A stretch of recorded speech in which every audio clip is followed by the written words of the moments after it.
তো বন্ধুরা আজকে আমি রান্না করব হাড্ডি ছাড়া মাংস। তো দেখো মাংসটাকে আমি ভালো করে গরম জলে ফুটিয়ে রেখেছি। আর দেখো কতটা বড় বড় হয়েছে মাংসগুলো। তো যাই হোক আমি কড়া বসিয়েছি, কড়াটা গরম হয়ে গেছে। আর এখন আমি কড়াতে তেল দেব।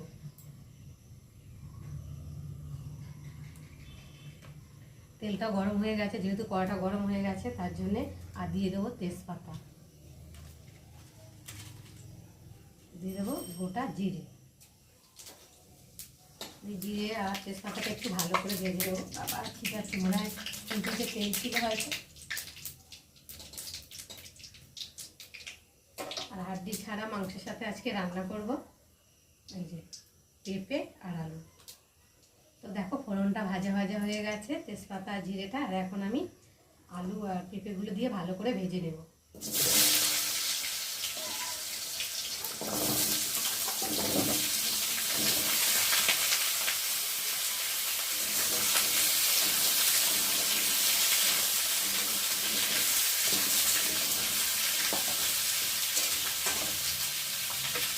ততক্ষণ আলু আর পেঁপেটা ভাজা ভাজা হতে থাকুক। আর আমি ওদিকে আদাটাকে একটু ঘষে দিই। যেহেতু আজকে মানে বৃহস্পতিবার নিরামিষ, তার জন্য কোনো মশলা ফসলা বাটাবাটি করে সিল নেই। যেহেতু নিরামিষ এই জন্য আদাটা একটু ঘষে নেবো। আর যেহেতু আছেই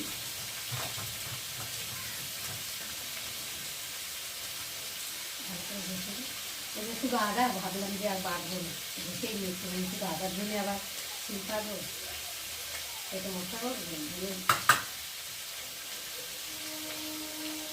আদাটাকে ঘষে নিয়েছি। আর এখন এই যে মাংসটাকে আমি গরম জল থেকে তুলে নেব।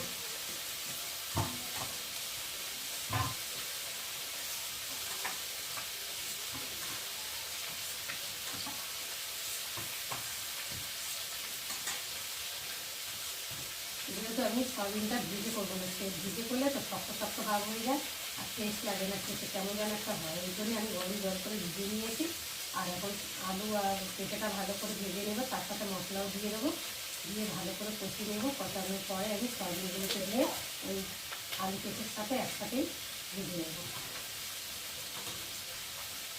দেখো কতটা বড় হয়েছে, এই দেখো।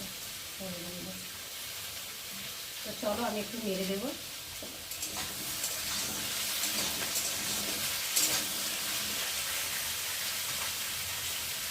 আর এখন আমি দিয়ে দেবো পরিমাণ মতো নুন,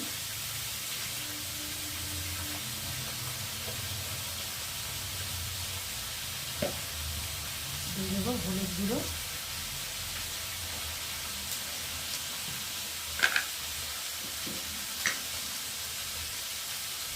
দিয়ে জিরে গুঁড়ো, আর দিয়ে দেবো আদা বাটা, আর দিয়ে দেবো লঙ্কার গুঁড়ো। লঙ্কার গুঁড়ো ওদের দাদাভাই তরকারি দিলে ভীষণ লেগে যায়। কী করবো, একটু মানে তরকারিতে বিশেষ করে না দিলে ভালো লাগে না, তাই না বলো? তো লঙ্কা দিলে দেখতে ভালো লাগে, খেতে ভালো লাগে।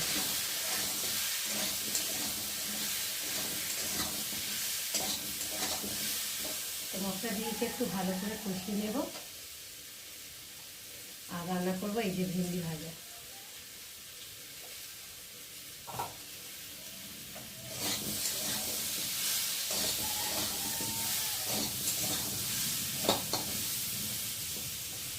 আর করবো ডাল সেদ্ধ।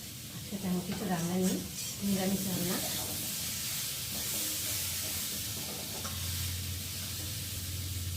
যেহেতু আমি এর মধ্যে আলু পেঁপের মধ্যে মানে টমেটোটা দেবো না, কেন টমেটো দিলে তো পেঁপেটা সেদ্ধ হবে না ভালো, তার জন্য আমি এর মধ্যে দেবো না। আর এখন এই দেখো পেঁপে আর আলুটা ভালো করে কষিয়ে নিয়েছি। আর এখন এই যে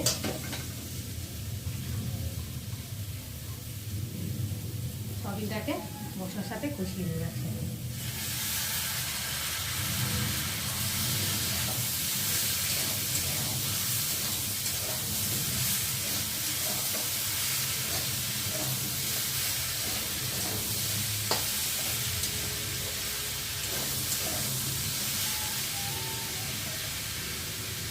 একটু ভালো করে কষিয়ে নেব। তো তাহলে একটু ঢাকা দিয়ে দিই, দিয়ে ভালো করে কষিয়ে নেবো। আর এখানটায় রয়েছে ভাত হচ্ছে, একদিকে ভাত বসিয়ে। তো বন্ধুরা ভালো করে কষিয়ে নিয়ে জল দিয়ে ফুটিয়ে নিয়েছি। আর এখন সয়াবিনের তরকারিটা হয়েও গেছে, আর আলু সেদ্ধ হয়ে গেছে, পেঁপেটাও সেদ্ধ হয়ে গেছে। আর সয়াবিনের তরকারি যেহেতু একটু মাখা মাখা না করলে খেতে ভালো লাগে না, তাই না? তো তার জন্য এই যে মাখা মাখা করেছি, বেশি ঝোল ঝোল রাখিনি। এখন হয়ে গেছে। আর নামাবার আগে আমি একটু মিট মশলা দিই। মিট মশলা দিলে তরকারিটার টেস্ট হয়, খেতেও ভালো লাগে, কালারটাও সুন্দর হয়। আর গরম মশলা দিলে তো গরম মশলা ঝাল হয়, খেতেও ভালো লাগে না। আর তরকারিটা বেশ কেমন কালো কালো ভাব হয়।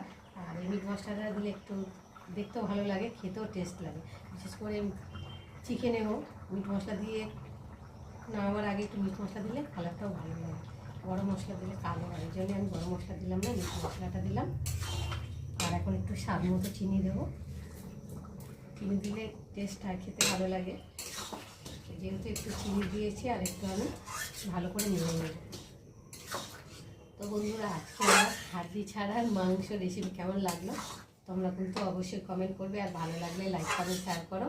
আর আমার চ্যানেলে যদি নতুন হয়ে থাকো চ্যানেলটাকে সাবস্ক্রাইব করো। তো চলো আবার দেখা হবে তোমাদের সাথে পরের ব্লগে। ততক্ষণ তোমরা তোমাদের খেয়াল রাখো, তোমরা আমার চ্যানেলটাকে সাবস্ক্রাইব করতে থাকো। আর আমি এদিকে তরকারিটিকে ঢালতে থাকি। টাটা, চলো।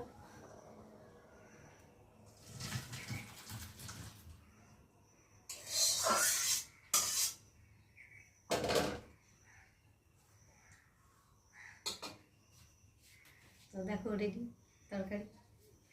গন্ধটা যা বেরোচ্ছে, আর কালারটা দেখো কত